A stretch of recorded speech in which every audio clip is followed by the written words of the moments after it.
Okay, I think he's got one. Hey, on your number 10, where you're saying how, well, the whole, martial law, what do you think of what happened in Boston? When we were looking the for a pressure bombing? cooker and 2 teenagers, and then they took over the whole city and shut it down. And to me, that looked a whole lot like martial law. Yeah. Oh, God, I can't believe. See, this is why I didn't want to give this talk, because I knew that we have this conversation. And now it's on the record. All right, let me take a step back. And we have to deal with it. Let me take a step back and a deep breath, because this is a very painful thing to talk about.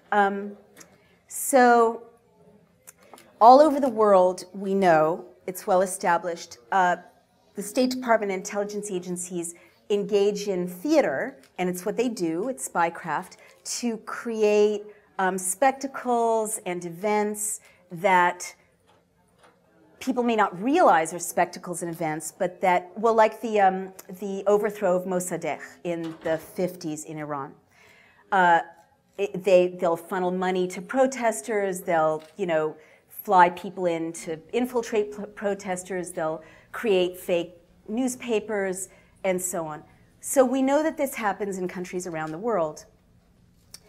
I believe that a law has been passed in the United States. I think it's part of the Defense Authorization Act. I need to confirm this. That, now makes it legal to propagandize American citizens. Do we know about that? Sure. Yeah, it's true. And is it in the NDAA or is it in something else? Do we know? It's a separate bill. It's a separate bill. And it's been passed. It's now law? Do we know what the 2 years ago. Do we know what the name of it is? I don't remember, but I reported on it. Oh, thank you. Will you send me the link? Yes. Thank you. So what this means is, and as a journalist, to say these words, I can't tell you with what a heavy heart I say them, but we've entered an era in which it is not crazy to assess news events to see if they're real or not real. And in the United States as well as overseas. And in fact, it's kind of crazy not to.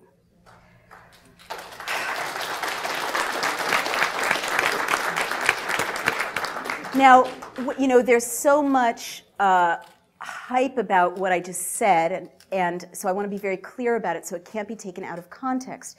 There's, pardon me, this kind of reflexive vilification of anyone speculating about that because they become a conspiracy theorist, right?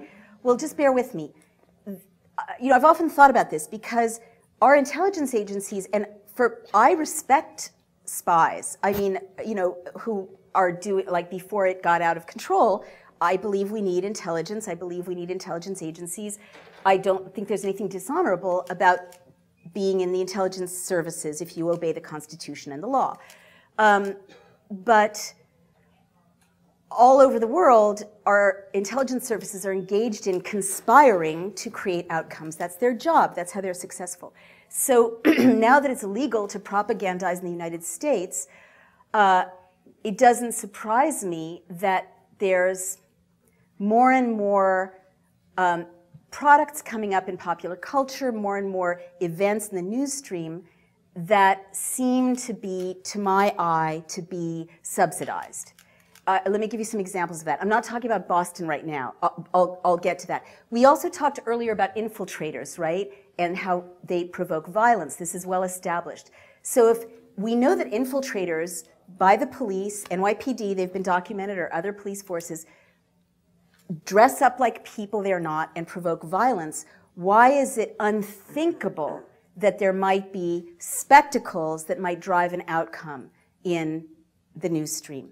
Let me give you a couple of quick examples. And all I'm saying is we, unfortunately, and I have to say this to my fellow journalists as well, we've entered a time in which we need to be very skeptical about the news stream and look at it critically and ask for more verification and more inquiry.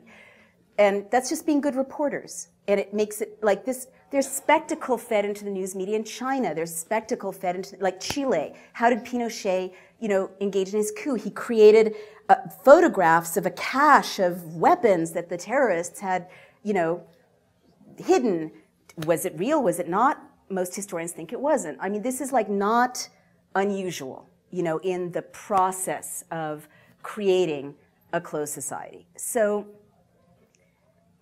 if laws have made it legal to assassinate American citizens and legal to propagandize them, why should it be crazy or weird to think that that might be for a reason, right?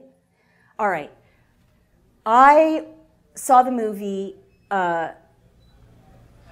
Zero Dark 30, thank you very much. And I have worked on 2 presidential campaigns, so I recognize political talking points. And I wrote a piece saying, this reads like the Pentagon signed off on the script.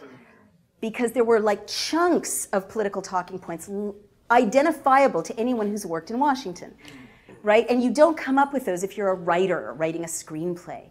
And everyone was very upset. It was very controversial and scandalous. But in fact, belatedly, a news story came out saying that in fact the Pentagon had, I think, subsidized some of it, but had certainly consulted directly on the script.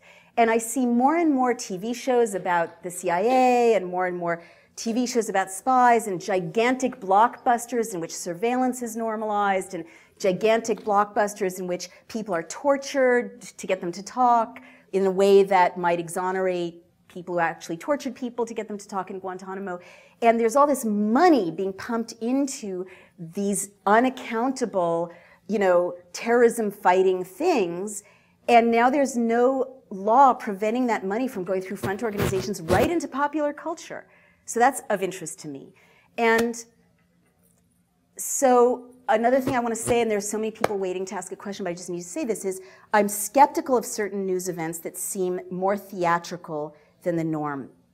Or I want to ask questions about them. Because I was in CNN once recently, and they were reporting a story about a water skier who had been decapitated on a lake between Mexico and the United States, and it had something to do with a terrorism threat, right? And I was like, decapitated water skier. Sometimes you hear these things and it's like so novelistic.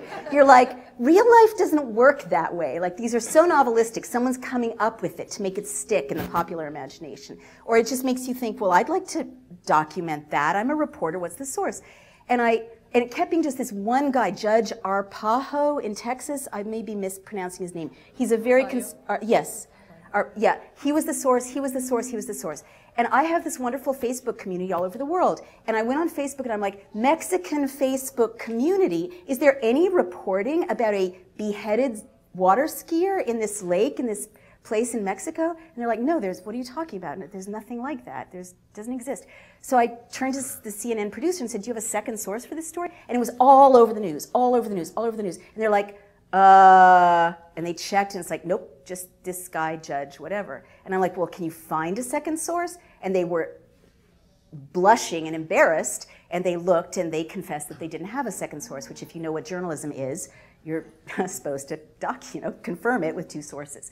So ever since that experience, CNN is running with this. No one's verifying it. Journalists aren't in a position to follow up on anything anymore because budgets are slashed and there's no investigative reporting. All this nonsense can enter the media stream for purposes that have to do with advancing agendas because no one's checking. That's all I want to say about that. Can I take more questions? So Boston, I guess my feeling about any of these things is let's investigate. We need to investigate. We need to ask better questions. We need to interview the doctors at the hospital. We need to interview the victims. We need to, get all the footage ourselves. We need to train citizens to be journalists and to have websites. And I'm busy building one as a startup where citizen journalists can document events so that we're not leaving it to the gatekeepers. Yeah.